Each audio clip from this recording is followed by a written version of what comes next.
बेचो खाओ पचाओ, अदानी अंबानी भैया कोई तो नहीं मोटी मलाई, ऐसा करने की जरूरत क्यों पड़ी। नमस्कार दोस्तों, उम्मीद है आप सब होंगे ठीक ठाक और फिट फाट। गवर्नमेंट ऑफ इंडिया एक नई स्कीम लेकर के आई जिसका नाम है बेचो खाओ पचाओ। बेचो खाओ पचाओ स्कीम में पहले ही पिछले 7 साल से बहुत सारी डिसइन्वेस्टमेंट गवर्नमेंट ऑफ इंडिया ने की, यानी कि अपने जो एसेट्स थे या पीएसयू में जो हिस्सेदारी थी उसे धीरे धीरे बेचती जा रही थी।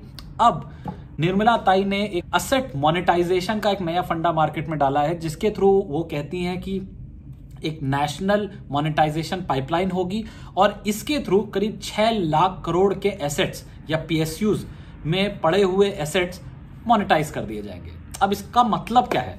बेसिकली बात यह है कि अगर आपके घर में कोई एक कुर्सी पड़ी है और आप उसको यूज नहीं कर पा रहे हैं तो आप क्या करते हैं, आप किराए पे इस कुर्सी को दे देते हैं और हो सकता है 10 रुपए दिन का उसको उससे कमाने लगे। सुनने में बड़ी अच्छी स्कीम है।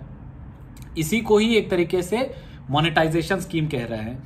ये ब्राउन फील्ड प्रोजेक्ट यानी वो एसेट जो कि बने बनाए हैं, जैसे कि रोड हो गई, जैसे कि रेल कॉरिडोर हो गए, जैसे कि डेडिकेटेड फ्रेट कॉरिडोर्स हो गए, एयरपोर्ट के आसपास की जगह हो गई या एयरपोर्ट खुद हो गया, ये सब बने बनाए एसेट्स हैं। ये गवर्नमेंट्स ने पिछले कई सालों में बनाए हैं। अब इसको किराए पे दे दिया जाएगा या लीज आउट कर दिया जाएगा प्राइवेट कंपनी को। फिर प्राइवेट कंपनी इसे कई साल तक, हो सकता है 10, 20, 50 साल की लीज पे ले लेंगी ये बने बनाए एसेट और उसको चर्न करेंगी।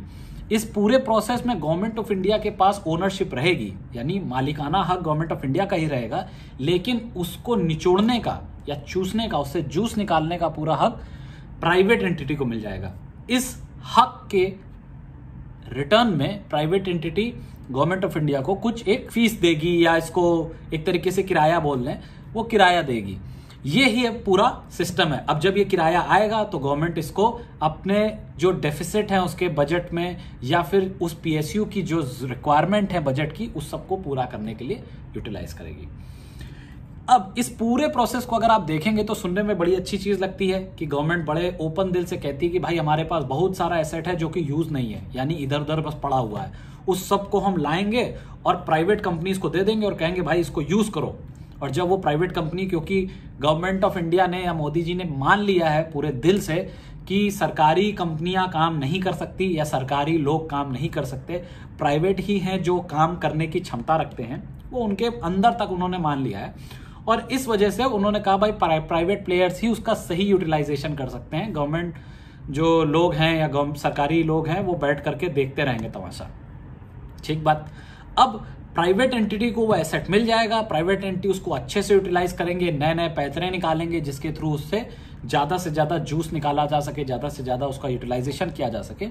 और उसके बाद फिर एक किराया होगा जो तय होगा गवर्नमेंट ऑफ इंडिया उस प्राइवेट कंपनी के बीच में, और वो किराया गवर्नमेंट ऑफ इंडिया को मिल जाएगा। अब जैसा कि हमने कहा, सुनने में बड़ी अच्छी स्कीम लगती है, लेकिन इसमें कुछ फ्लॉज हैं। फ्लॉज क्या है? पहला है कि ये मोनेटाइजेशन के लिए जो एसेट है वो चिन्हित कैसे किया जाएगा। देखिए, अगर कुर्सी जो बेकार पड़ी है वो आपने अपने घर से किराए पे दे दी तो ठीक है, लेकिन अगर आपने ये डिसाइड किया कि नहीं यार सोफा हम किराए पे देते हैं या फिर बढ़िया सैमसंग का एलईडी टीवी हम किराए पे दे देते हैं, जो कि आपका एक यूजफुल एसेट था, आप खुद उसे यूज कर रहे थे, बट आपको लगा नहीं यार इसको किराए पे देते हैं, क्योंकि गवर्नमेंट ऑफ इंडिया को कुछ भी लग सकता है।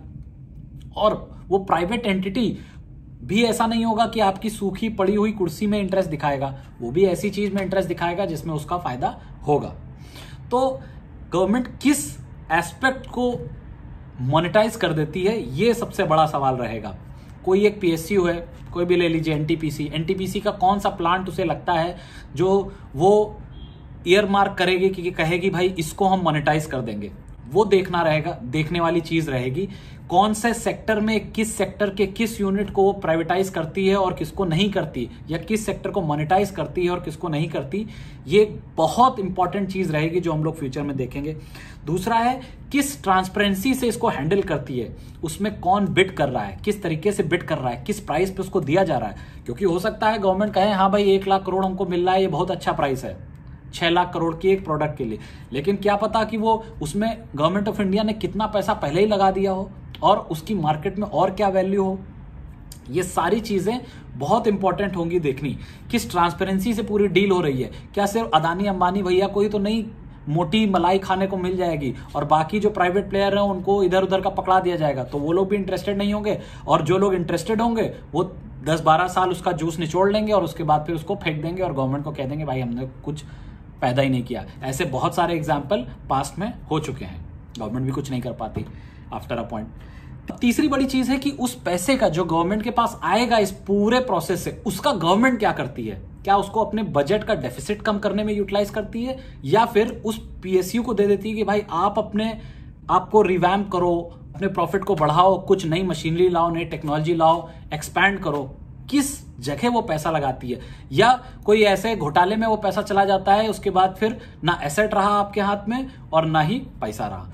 तो ये बहुत इंपॉर्टेंट होगा कि उस पैसे का यूटिलाइजेशन कहां पे करा जा रहा है, किस जगह करा जा रहा है, किस तरीके से किया जा रहा है। और चौथी सबसे बड़ी चीज है कि लोगों का कॉन्फिडेंस कितना है आप पर, क्या लोग कॉन्फिडेंट है? क्योंकि अगर लोग कॉन्फिडेंस में नहीं लिए गए इस पूरे प्रोसेस में, तो बहुत मुमकिन है कि जब ये प्राइवेट सेक्टर को दे दिया जाए तो कुछ 10-20-50 लोग वहीं सामने धरना देने लगे बैठ करके, और उसके बाद जैसे ये टाइमलाइन मिस होने लगेगी, प्राइवेट सेक्टर अपना हाथ खड़ा कर देगा, गवर्नमेंट के पास कुछ रहेगा नहीं, और उसके बाद फिर होगा यही कि वो जो रिसोर्स जिसको या एसेट जिसको यूज करने की बात की जा रही थी वो बेकारी की तरफ जाने लगेगा। ये कुछ की एस्पेक्ट्स हैं जिसको बहुत ध्यान से गवर्नमेंट को देखना होगा अगर इसको सक्सेसफुल बनाना है। फौरी तौर पे देखा जाए तो ये भी कह सकते हैं कि हाँ भाई गवर्नमेंट ये सब चीजें कर लेगी तो फिर ये सक्सेसफुल स्कीम हो जाएगी। लेकिन फिर एक और सवाल आता है कि ऐसा करने की जरूरत क्यों पड़ी?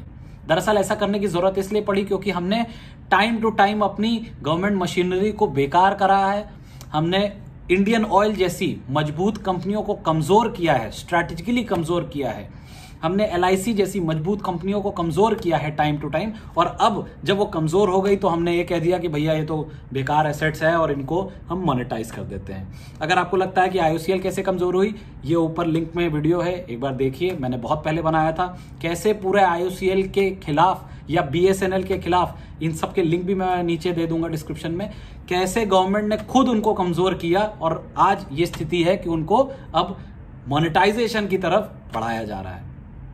अगर ये एसेट्स मोनेटाइज हो जाएंगे तो गवर्नमेंट के हाथ में प्रैक्टिकली नहीं रहेगा, भले ही वो कहने को कह सकती है कि ओनरशिप नहीं ट्रांसफर होगी, लेकिन ओनरशिप के अलावा सारे राइट्स उस कंपनीज के पास चले जाएंगे और फिर जैसे मन करे वैसे वो यूटिलाइज करेंगी उन एसेट्स को। अगर आपकी क्या राय है इस पूरे मुद्दे पर, कमेंट में लिख करके बताइए। अगर आपको वीडियो अच्छा लगा हो तो इसे लाइक करें, शेयर करें और चैनल को जरूर सब्सक्राइब करें।